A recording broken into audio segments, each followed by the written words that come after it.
Mr. Beast, how do I go viral? Oh, that's easy. In this video, Mr. Beast will answer 10 beginner YouTube questions for 10 minutes. No way, man. That's awesome. Question 10. How do you get more subscribers? Well, the easiest thing is just to tell them, right? If you upload a video, let's say that gets 1 million views, and you don't say to subscribe, you might on average get a couple thousand. But if you go, hey, you should subscribe right now, that, a lot of people who wouldn't have done it because they just didn't think of it are now thinking about it, and it will convert to like 10 or 20,000. So literally just say it and you're good. Question 9. What advice would you give a beginner starting from zero? I would say just fail. Just a lot of people get analysis paralysis and they'll just sit there and they'll plan their first video for 3 months. And any of you listening, if you, especially if you have 0 videos on your channel, your first video is not going to get views, period. It's not. Your first 10 are not going to get views. I can very confidently say that. So stop sitting there and thinking for months and months on end and just get to work and start uploading. All you need to do, this applies to people who have not uploaded videos but have dreams of being a YouTuber, is make 100 videos and improve something every time. Do that. And then on your 101st video, we'll start talking, maybe you can get some views, but your first 100 are gonna suck. There are very freak cases like Liza Koshy or Emma Chamberlain who have really good personalities and it doesn't take them as many videos. And it's just like people who are 7'5" and making the NBA. Yes, there are freak cases you can find, but for the average person like us, who don't have these exceptional personalities and, backgrounds in filmmaking, just make 100 videos, improve something each time, and then talk to me on your 101st video. The second one, just, put more effort into the script. The third one, try to learn a new editing trick. The fourth one, try to figure out a way that you can have better inflections in your voice. The fifth one, try to, study a new thumbnail tip and implement it. The sixth one, try to figure out a new title. There's infinite ways. That's the beauty of content creation online. There's literally infinite ways, from the coloring to the frame rate, to the editing, to the filming, to the production, to the jokes, to the pacing, to every little thing can be improved, and they can never not be improved. There's literally no such thing as a perfect video. Question 8. How do you make a YouTube video viral? Essentially for us, the way I like to look at it is if I spend, me and my team spend 10 times more time than everyone else brainstorming ideas, which we probably at this point spend 100 times more time than everyone else, we spend $500,000 to $1 million a video, whereas normal people are spending $1,000 or $10,000 is an expensive video now. And we just, sometimes we're filming for 3 or 4 days, 10 hours a day, 30, 40 hours of filming plus months of setup, whereas most creators probably film for a couple hours and set up for a day. I think for us, by always doing all those things, it just distinctively sets it so far apart that it's basically, in my head, it's why would you not watch it? You know what I mean? Question 7. How do you make a good video title? If someone reads it, are they do they have to watch it? Is it just so intrinsically interesting that it's just gonna fuck with them if they don't click on it? You know what I mean? Ideally, it's a title also that, because the titles don't live in a vacuum, right? So it has to lead into the content. So ideally, the title represents content that you would want to watch for 20 minutes. So if it's a 20-minute video and the title is "I stepped on a bug," it's not gonna, because it's all of it combined. The click-through rate is gonna be much lower. And then if it was a 5-second video, people might click it. So you gotta, even nuances of the length of the video based against the title will affect whether people want to click it, because sometimes they just all add up.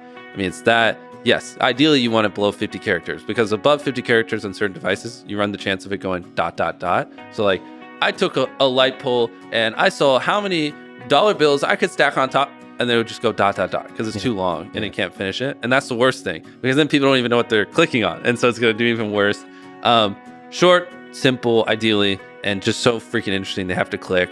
And it is a good segue into the content, and it represents the length of the content. Question 6. How do you get a good click-through rate? It's easier though. Negative clickbait is much easier than positive clickbait. It just is. It's so much easier to get negative clicks. And so a lot of people are just, in my opinion, a little bit lazier, and they just take the route oh, well, this one gets the same amount of clicks, and it's easier, less effort, right? It's just harder to get 10 million views on a video helping people than it is to get 10 million views on a video tearing down a celebrity, you know what I mean, or whatever negative video you want to insert there. By the way, it took me ages to watch all of Mr. Beast's interviews on YouTube to find answers to all the top beginner questions for you. So please like and subscribe to this channel if you appreciate this and want to learn more ways to make money online. Question 5. What's the most important metric to look at?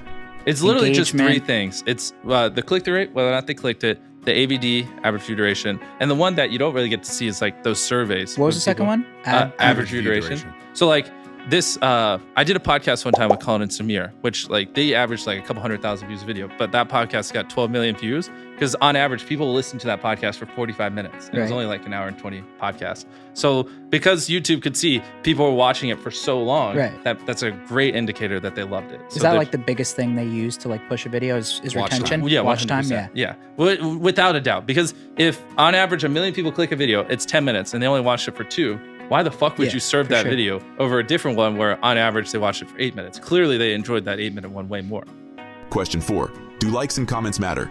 Get people to click, get them to watch, and just make sure they're happy. That's it. And the more you do that, the better you do. The likes and comments matter? None of that matters. It literally does not matter at all.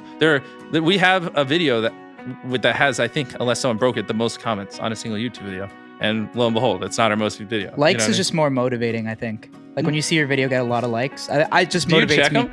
I mean, I just look at it when I click the video. Now that I got rid of dislikes, I don't even think it remotely matters. True. I don't think there's... It just fires me up more. Like if a video gets a lot of likes, it's like, oh, people really, really like it. But 99.999% of people that click on a video, I guarantee you don't even look at the likes. Yeah. Because there's no... But if there were dislikes, they would. But now there's like nothing to compare it to. It's like, all content driven. Yeah, like 100,000 or 500,000 likes are literally like the exact same on a YouTube video. Question 3. How do you get high audience retention? It's like, how do you cook good food? You know what I mean? That's like the same kind of question. I see. So there's so many different ways that so it boils down to, I mean, do you think at the level of a story, or do you think like literally watching 5 seconds at a time? Am I going to tune out here? Am I going to tune out here? Am I going to tune out here? It's all of it. You need the overarching narrative, and then you also need the micro where every second, needs to be entertaining. And you basically, what's interesting is the longer people watch something, the more likely they are to keep watching. So you don't have to try as hard in the hypothetically back half of a video as you do in the front. Like even right now, we're so deep into this where a lot of people listening are probably just going to keep listening relatively close to the end, unless we just have a really boring part of this conversation because they're just in it. They're immersed. And so a big, like to really boil it down to a simple level, you just want to get people where they're immersed in the content and then just kind of hold them there. Question 2. How do you get good ideas for a video? It works actually better than you would think. You still do that? Yeah. So basically, it's not just a dictionary. It's you want to take in inspiration and then see what pops in your head. So say a random word, any word, something you don't think I will think you're gonna say. Mannequins. Okay, well there's mannequins behind us. Okay. So can 1 million mannequins stop a car? Can 10,000 mannequins stop a tank, right? Or what happened?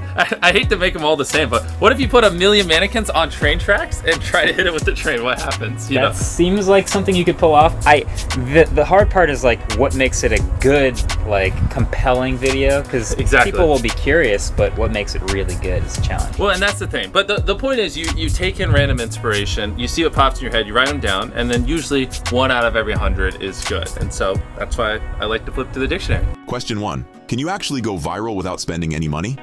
100%. So 2 things on that. There are tons of viral ideas that people can do that don't require money. It does not require money to go viral. Like at one point, one of my most viewed videos was like spending 24 hours in a desert.